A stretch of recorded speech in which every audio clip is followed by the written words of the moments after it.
Today on SI, we're taking a look at Virtualization-based security, or VBS, a security feature that Microsoft implemented in Windows 11. I'm not going to explain the ins and outs of VBS, but if you want to know more, you can read this article that Microsoft wrote. Basically, VBS separates the security part of Windows from everything else and operates as if the kernel can't be fully trusted. This makes Windows more resistant to attacks from malware and hackers.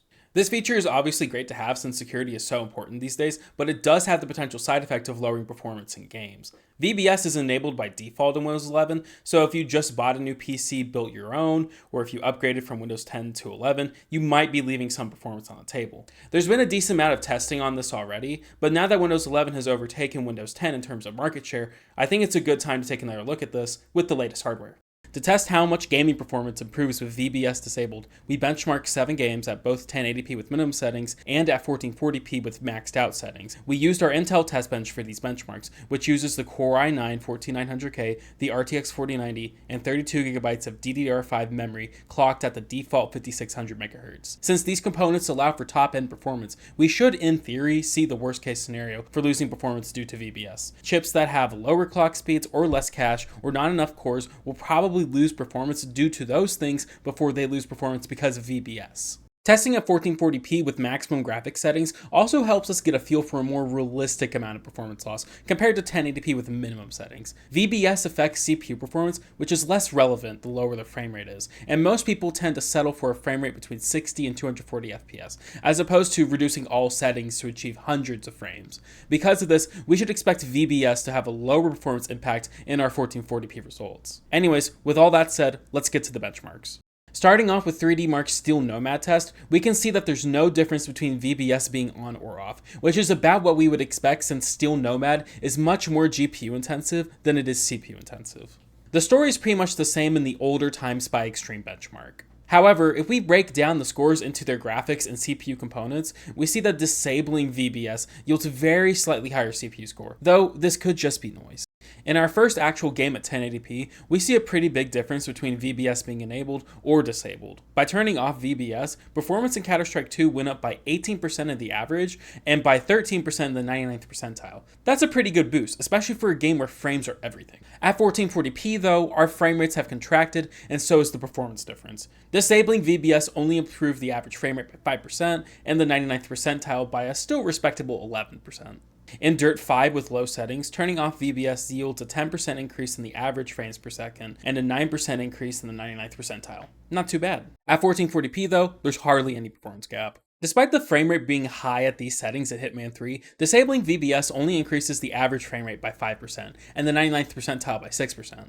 At 1440p with maxed out settings, there's no difference in performance whether VBS is on or off. I found a great benchmark map for Minecraft and decided to test it since I know performance in this game is very sensitive to CPU. And indeed, we do see a big jump in performance when VBS is turned off, 15% more frames than average and 13% more frames than the 99th percentile. But when we crank up all the settings, the gap is gone. And that's not because the benchmark isn't intense enough, just look at that low 99th percentile frame rate.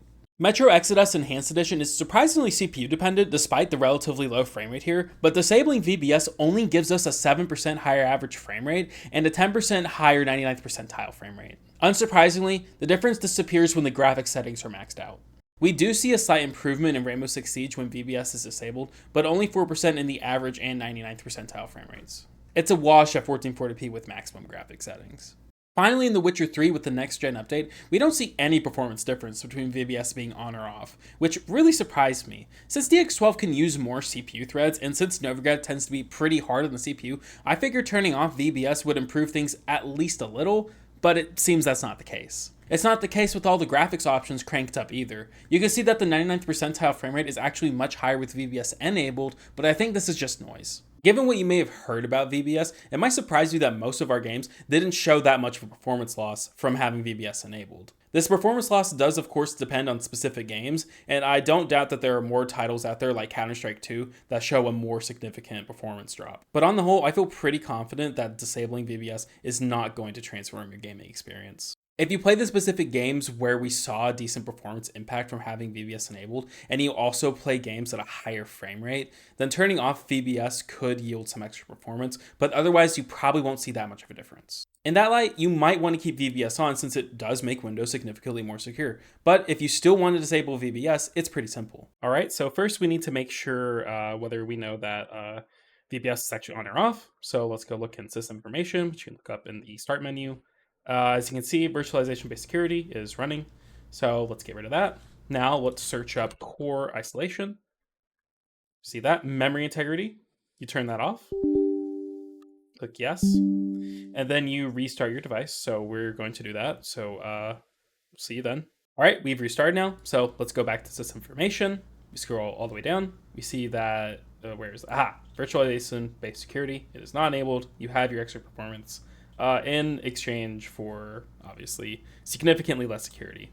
So you might want to consider whether or not that's worth it.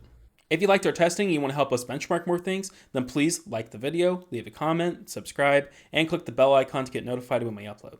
If you want to support us financially, you can visit our Patreon and buy a membership, which gets you access to our Discord server. Link is in the description. Thank you so much for watching, and I'll see you next time.